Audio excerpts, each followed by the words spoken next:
सभी को जय मसीह की। आज हम अध्ययन कर रहे हैं मिशनरी कृष्णा पिल्लई के बारे में। कृष्णा पिल्लई का जन्म तिरुनेलवेली तमिलनाडु में एक छोटे शहर में हुआ। उनका जन्म एक वैष्णव हिंदू परिवार में हुआ। अपनी प्रारंभिक शिक्षा तमिल व्याकरण और साहित्य में प्राप्त किए और उसके पश्चात वे तमिलनाडु के सायरपुरम में चले गए। वहां पर बिशप रॉबर्ट केल्डवेल के साथ उनका मुलाकात हुआ और उन्होंने कृष्णा पिल्लई को एक तमिल शिक्षक के रूप में नियुक्त किया। सायरपुरम में पिल्लई को मसीहत के बारे में पहली बार सुनने का मौका मिला। एक बार सायरपुरम में आया हुआ एक मिशनरी ने उन्हें एक नया नियम गिफ्ट किया, एक भेंट के तौर पर। शुरुआत में वो बिल्कुल भी पसंद नहीं करते थे, परंतु धीरे धीरे उन्होंने उस नए नियम को पढ़ना शुरू किया। उस वचन को पढ़ने के पश्चात पवित्र आत्मा ने उनमें काम करना आरंभ किया।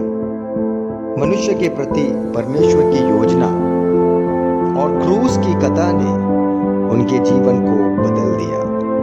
उद्धार पाकर चेन्नई के सेंट थॉमस चर्च में उन्होंने बपतिस्मा लिया और उन्हें हेनरी अल्फ्रेड के रूप में नामांकित किया गया। मसीह को स्वीकार करने के बाद उन्होंने ईसाई तमिल साहित्यिक कृतियों पर काम करने की कोशिश की। वे अपने मसीह लेखन में हिंदू ग्रंथों के उपमानों को उपयोग करने के लिए बहुत ही प्रसिद्ध होकर जाने जाते थे। उनके भजन अभी भी तमिल मसीहियों के लिए बहुत ही लोकप्रिय है। ऐसा माना जाता है कि उन्होंने अपने समय के दौरान दक्षिण तमिलनाडु में सेवा करने वाले मिशनरियों को तमिल भाषा सिखाई, जिनमें एडवर्ड सार्जेंट, थॉमस वॉकर और एमी कारमाइकल भी शामिल थे। अपने सेवानिवृत्ति के बाद उन्होंने अपनी पुस्तक उद्धार की यात्रा लिखने में तकरीबन 16 साल बिताए और ये पुस्तक 19वीं सदी की सबसे महत्वपूर्ण तमिल कविता कृतियों में से एक मानी जाती है। यह तमिल में जॉन बनियन के मसीही मुसाफिर का रूपांतरण था।